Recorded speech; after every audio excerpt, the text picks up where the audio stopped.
It's time to get real. It's time to get raw. It's time to look ourselves in the mirror and come to the resolve that this version of ourself is not going to carry us in the stretch. I've been this version of myself long enough that if I don't change, if I don't do something about this, then I'm going to find myself bankrupt.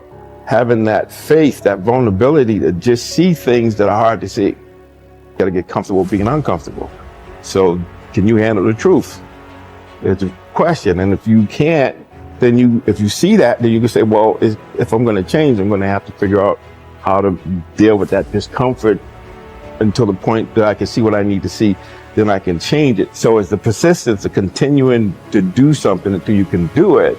Can't is not an option. It's either I will or I won't. I know I can, but I will or I won't, and that's the thing. And in some cases, you may try your hardest and you just don't win, or you don't pass a test, or you don't succeed. That's part of life.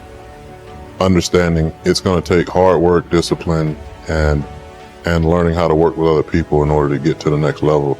There's not other people that aren't holding you back. Your boss isn't holding you back. Your parents aren't holding you back. Those are excuses. To me, there's no such thing as luck, okay? All luck is preparation meeting opportunity. Plain and simple. Once I realized that I could get better at anything, it dawned on me that how I spend my time is a spiritual consideration. And I didn't want to die with potential that I failed to turn into skill set. That, to me, that speaks to me. How much of my potential can I actually turn into skill set and get good at this stuff and push and grow and improve? Like, that to me is just this incredibly intoxicating loop. You're waking up every morning with a desire to adapt, with a desire to change. Stand out today. Be different. Become something different. Stop lying to yourself and stand up and become something with worth, something with more than you've ever been. Your goals that you set for yourself, that's your power. Your ambition is your power. It's about how hard you can get hit and keep moving forward. How much you can take and keep moving forward. You have to electrify and get all the things that are necessary within you to start doing the things that you need to do. So when the time comes, you can kick down that door and move towards the possibilities of being the best of who you really are. Learning how to concentrate, learning how to focus in, deciding that you're going to focus to develop your skills. You'll be surprised of the ideas that will come to you, of the people that you'll be able to attract, of the opportunities that you'll be able to see. You'll begin to see things that have been standing there looking you in the face saying, I can't believe this has been here all this time. There are so many people in the world and you may be watching this right now, and you have these incredible ideas, and what you think is missing is motivation. And that's not true. Because the way that our minds are wired, and the fact about human beings, is that we are not designed to do things that are uncomfortable or scary or difficult. Our brains are designed to protect us from those things because our brains are trying to keep us alive. And in order to change, in order to build a business, in order to be the best parent, the best spouse, to do all those things that you know you want to do with your life, with your work, with your dreams, you're going to have to do things that are difficult, uncertain, or scary, which sets up this problem for all of us.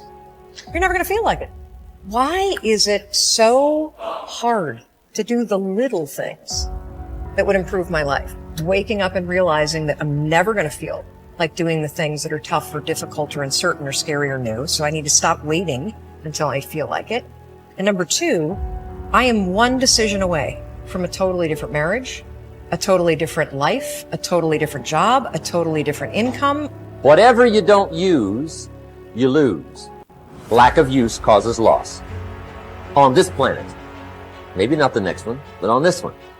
If you tie your arm to your body, leave it there long enough, you'll never use it again. It's over. For the arm. Now, it may not be over, but it's over for the arm. The only way to keep the use of this arm is what? Keep using it. If you quit, you lose. Automatically. They don't bring it up for a vote. You lose automatically when you quit. Now, the same thing that goes for your arm goes for your brain. Mentality. The same thing goes for all the human virtues. Ambition, unused, decline. Strong feelings, unused, diminish. It doesn't grow, it diminishes. Faith, unused, decreases. It's a law. Vitality, unused, diminishes. Energy, unused, decreases. The guy says, well, I'm going to save up my energy. You can't do that. That's like trying to save today, put it on the end of the year. See, you can't do that. They'll come take you away. If you don't use today, what? It's lost. The guy says, well, I'll work twice as hard tomorrow to make up for it. See, that's foolish. You could have done that anyway. Today unused is lost. A talent unused is lost. An ability unused is lost. So here's one of the key expressions of the evening. Take a new inventory of yourself. Starting tomorrow, new project. Take a new inventory. And make sure that all of your talent and ability and mentality and ingenuity and vitality and strong feelings, faith, courage, make sure that all you've got's being used. Otherwise, you lose. Resolve to focus on the solution and what can be done now, rather than on what happened and who's to blame. Think in terms of the actions you can take to resolve the situation, rather than what went wrong and who is to blame. To remain optimistic, look for the good in every situation. When you look for something good, you will always find something good. Furthermore, while you're looking for something good, because your conscious mind can hold only one thought at a time, you will automatically become positive, optimistic, and back in full control. Seek the valuable lesson in every problem or difficulty. Every setback you face contains one or more lessons that have been sent to you to help you be more successful in the future. The difference between successes and failures is simple. Failures feel sorry for themselves when things go wrong, whereas successful people look for the valuable lesson they can learn that will help them in the future.